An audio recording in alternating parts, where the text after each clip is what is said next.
Okay, so gawin natin itong nasa comment section. Sir, paano po yan i-copy and paste sa separate sheet for printing? So ito yung ginawa natin. Gumamit kasi tayo dito ng conditional function. Kaya kapag kinopy mo to at pinaste mo, sumasama yung kanyang formula. Ang gusto niya sigurong gawin ay values lang. So ang gagawin natin, copy-paste values. So highlight lang natin yung ating kokopyahin na cells.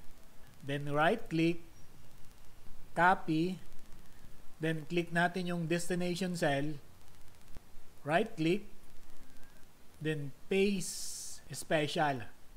So makikita natin dito na merong option yung paste natin. Dito tayo sa paste values. So select natin to. So nagpi-preview kung ano yung output kapag pinaste niya yung values. Kung ito ang gusto mo, click mo lang yan.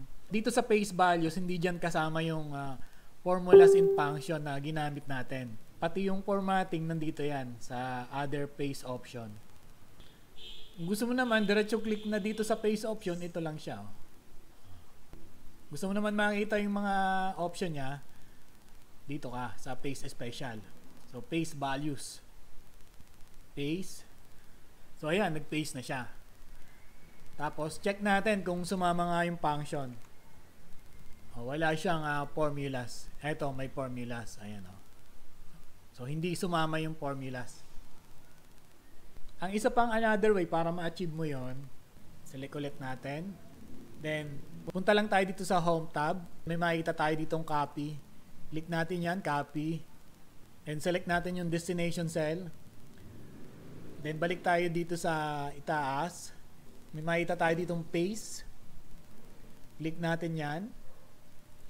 Then, meron dito mga option. Nandyan yung paste values at saka yung ibang other option, paste special.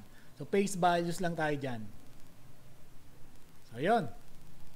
Ngayon, kung gusto mo naman ay sa ibang sheet mo siya ilalagay, so, select ulit natin yung cells na i-copy natin. Copy. Then, punta tayo dun sa sheet 2. Nandito na tayo ngayon sa sheet 2. So, halimbawa, dito mo siya gustong ilagay sa cell na to. Right-click. Then paste special.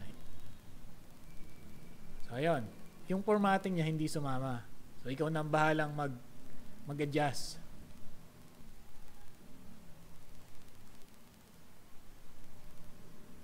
Ngayon, kung keyboard naman yung gagamitin mo, try natin. Select natin yung cells. Control plus C sa keyboard. Then select natin yung destination. Then sa keyboard, Control plus B. Yun nga lang, kasama yung function nating ginamit. Kaya dapat ang gagamitin mo, right click. Ayun, at sana nasagot ko yung katanungan mo. So mahirap talagang gawin kapag hindi mo alam. Madali lang kapag alam mo, kaya keep on learning parate. Follow my Facebook page and subscribe to my YouTube channel for more tutorials. Gumagawa rin po ako ng mga travel vlogs, food vlogs, at saka mga reviews. See you on the next one. Bye!